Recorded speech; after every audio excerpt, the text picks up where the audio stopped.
శ్రీ గురుభ్యో నమః, శ్రీమాత్రే నమః.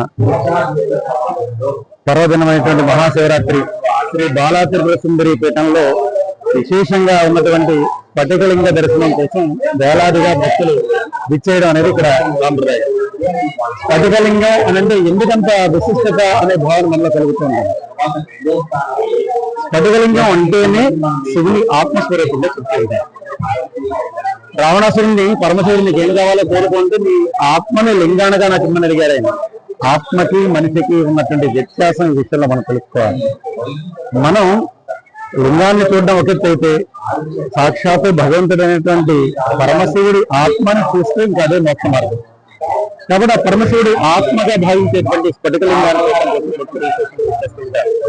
మిగిలిన శివలింగానికి అభిషేకాలు చేయాలో మరొకటి చేయాలనే భావన ఉంటుందేమో. ఒక స్ఫటికలింగం అంటే శివుడి ఆత్మ కాబట్టి దాన్ని దర్శనం చేసుకుంటే చాలు మనకి మోక్ష మార్గం అది. కాబట్టి భక్తులు అనేక మంది వేలాదిగా ఈ కార్యక్రమానికి చేస్తున్నారు.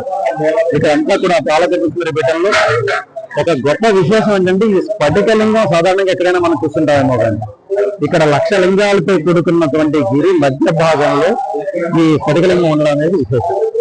ఈ గిరి చుట్టూ ఒక ప్రదక్షిణ చేసి భక్తులు దర్శనం చేసుకునే విధంగా ఇక్కడ ఏర్పాటు చేయడం జరిగింది. అంటే 1,00,000 శివలింగాలున్న గిరికి ప్రదక్షిణ చేస్తే 1,00,000 శివలింగాలకి ప్రదక్షిణ చేస్తున్నటువంటి ఫలితం పొందుతాం అనేది భక్తుల్లో నమ్మకం. దానికి తోడు శివుని ఆత్మలింగంగా భావించే స్ఫటికలింగ దర్శనం చేసుకోవడం ఇంకో భాగ్యం.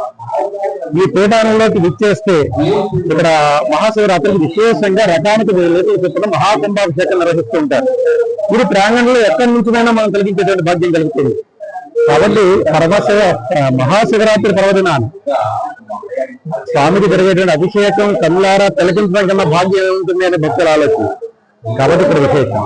ఇక్కడ అన్ని కూడా పీఠం తరపున ఉచితంగా అక్కడ దర్శనానికి కానీ టికెట్ ఏముండదు. అలాగే ప్రసాద వితరణ ఇక్కడ విచ్చేసిన భక్తులందరికీ కూడా భోజన సదుపాయం ఏర్పాటు చేస్తారు.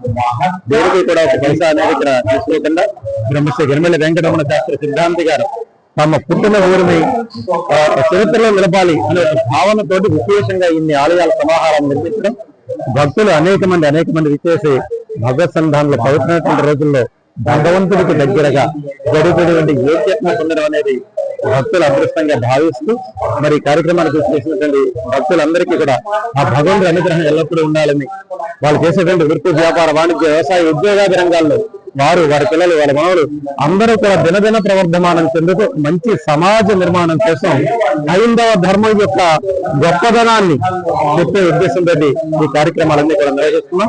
మరి విచ్చేసిన భక్తులందరూ కూడా భగవద్ అనుగ్రహానికి పాత్రలై మంచి ఉన్నతమైన జీవితం గడపాలని మనస్ఫూర్తిగా కోరుకుంటూ సర్వేజన సుఖం.